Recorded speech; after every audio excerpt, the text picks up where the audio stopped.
لوگوں نے پوچھا، یا رسول اللہ، کون سا اسلام افضل ہے؟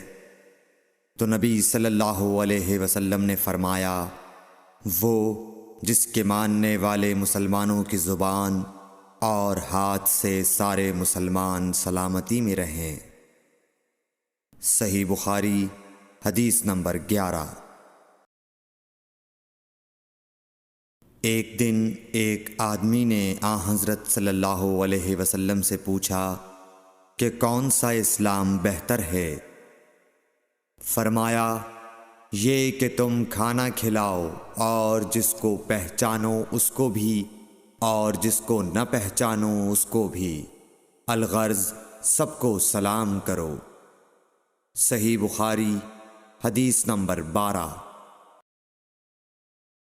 حضور اکرم صلی اللہ علیہ وآلہ وسلم نے فرمایا، تم میں سے کوئی شخص ایماندار نہ ہوگا جب تک اپنے بھائی کے لیے وہ نہ چاہے جو اپنے نفس کے لیے چاہتا ہے۔ صحیح بخاری حدیث نمبر 13۔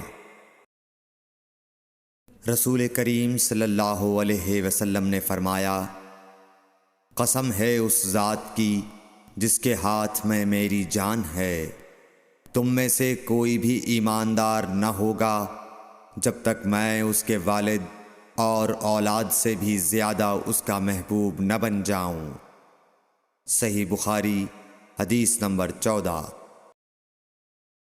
حضرت صلی اللہ علیہ وسلم نے فرمایا، تم میں سے کوئی شخص ایماندار نہ ہوگا جب تک اس کے والد اور اس کی اولاد اور تمام لوگوں سے زیادہ اس کے دل میں میری محبت نہ ہو جائے۔ صحیح بخاری حدیث نمبر 15۔